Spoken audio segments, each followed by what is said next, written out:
Assalamualaikum warahmatullahi wabarakatuh.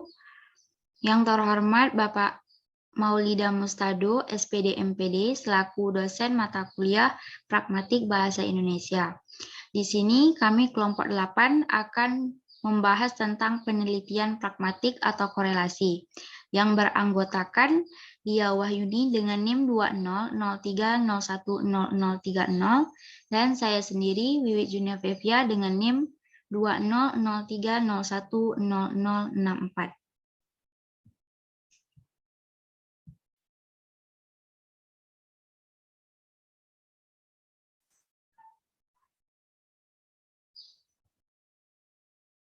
Penelitian pragmatik atau korelasi akan dibacakan oleh Lia Wahyuni.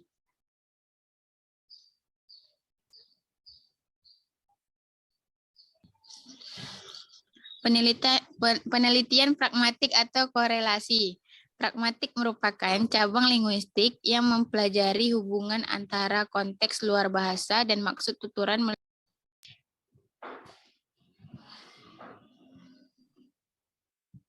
penafsiran terhadap situasi penuturan. Dalam linguistik, pragmatik merupakan salah satu bagian dari semiotika. Prinsip-prinsip dalam pragmatik meliputi sintesis antara studi, maksud, dan tuntunan. Sementara aspek yang dibuat dalam pragmatik ialah unsur bahasa, penutur bahasa, dan penaksir bahasa. Pragmatik mengkaji makna kontekstual atau makna situasional berdasarkan latar tempat, latar waktu, partisipan, tujuan topik, dan media komunikasi. Acuan dalam analisis makna pada komunikasi lisan di dalam pragmatik menggunakan teori tindak tutur. Teori pragmatik digunakan salah satunya sebagai cara untuk menilai tujuan tertentu di dalam karya sastra berisi nilai atau ajaran yang ditujukan kepada pembaca. Selain itu, pragmatik juga mengkaji tentang wacana. Penelitian pragmatik atau korelasi. Pragmatik berasal dari karya Peirce et al. Cerrillo Holmes 1992. Bagi banyak orang, pragmatisme sebagai penelitian yang muncul akibat tindakan, situasi, dan konsekuensi daripada penelitian sebagai landas filosofis untuk metode penelitian mixed methods. Morgan 2007, Tashakori, dan Tedley 2010 menjelaskan begitu pentingnya untuk memfokuskan perhatian pada aspek masalah penelitian yang menggunakan pendekatan pluralistik untuk mendapatkan pengetahuan tentang masalah penelitian. Cherry Holmes 1992, Morgan 2007, dalam perspektifnya menjelaskan bahwa penelitian pragmatik memberikan dasar filosofis untuk penelitian antara lain. 1. Pragmatik tidak terkait pada satu sistem filsafat dan realitas. Ini berlaku untuk penelitian metode campuran di mana para peneliti menarik secara bebas dari asumsi kuantitatif dan kualitatif ketika mereka terlibat dalam penelitian mereka. 2. Peneliti individu memiliki kebebasan memilih. Dengan cara ini, peneliti bebas memilih metode, teknik, dan prosedur penelitian yang paling sesuai dengan kebutuhan dan tujuannya.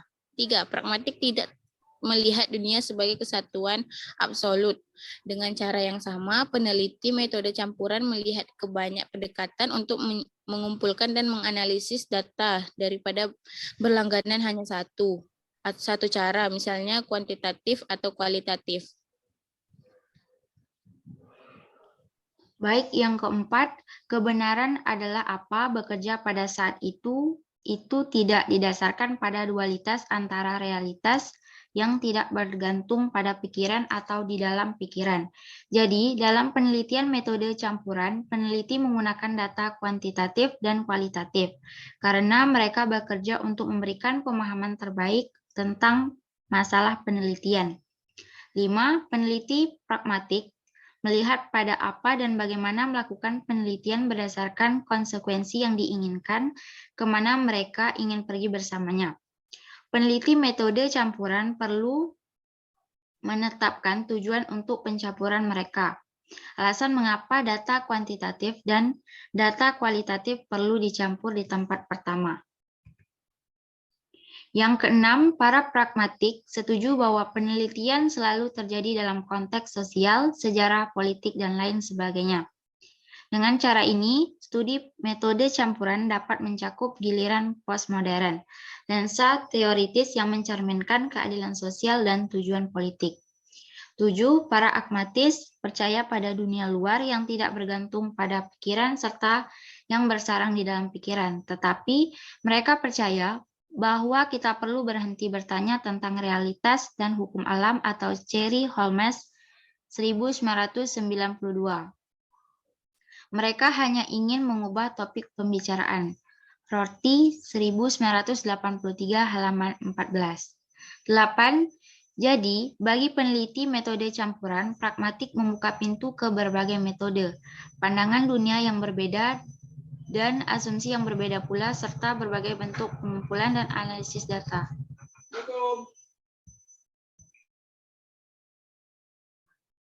Kesimpulan, Cherry Holmes tahun 1992, Morgan 2007, dalam perspektifnya menjelaskan penelitian pragmatik memberikan dasar filosofis untuk penelitian terbagi menjadi 8, yaitu 1. Pragmatik tidak terikat pada satu sistem filsafat dan realitas. 2. Peneliti individu memiliki kebebasan memilih. 3. Pragmatik tidak melihat dunia sebagai kesatuan absolut. 4. Didasarkan pada dualitas antara realitas yang tidak bergantung pada pikiran atau di dalam pikiran. 5. Peneliti pragmatik melihat pada apa dan bagaimana melakukan penelitian berdasarkan konsekuensi yang diinginkan.